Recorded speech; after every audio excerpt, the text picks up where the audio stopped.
Are you stuck choosing between a hammer drill and an impact driver? These two tools look similar, but they're built for very different jobs. In today's video, we'll break down how each one works, where they shine, and which one you should buy. Stick around until the end. We'll even show you real-world demonstrations so you can see the difference for yourself. The hammer drill is built for drilling into tough materials like concrete, brick, and stone.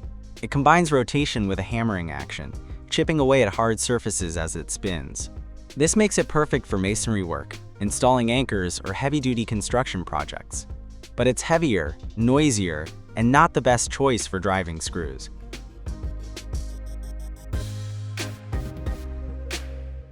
Now let's look at the impact driver. Compact, lightweight, and designed for fastening.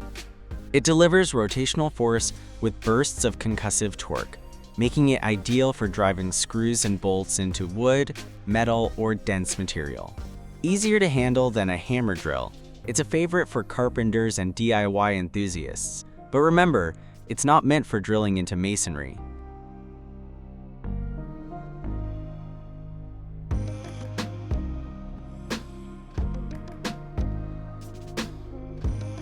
Here's a quick comparison.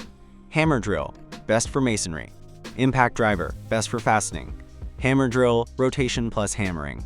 Impact driver, rotation plus concussive torque. Hammer drill, larger, heavier, louder. Impact driver, compact, lighter, smoother. Let's see them in action. The hammer drill powers through concrete with ease, but struggles when driving screws.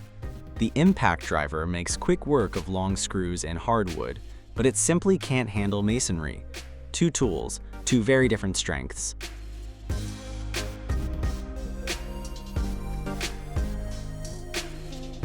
So which one should you buy? If you're a DIY homeowner working mostly with wood or furniture, the impact driver is the better choice. If you're in construction or need to drill into concrete regularly, the hammer drill is essential, and many professionals own both because they complement each other perfectly.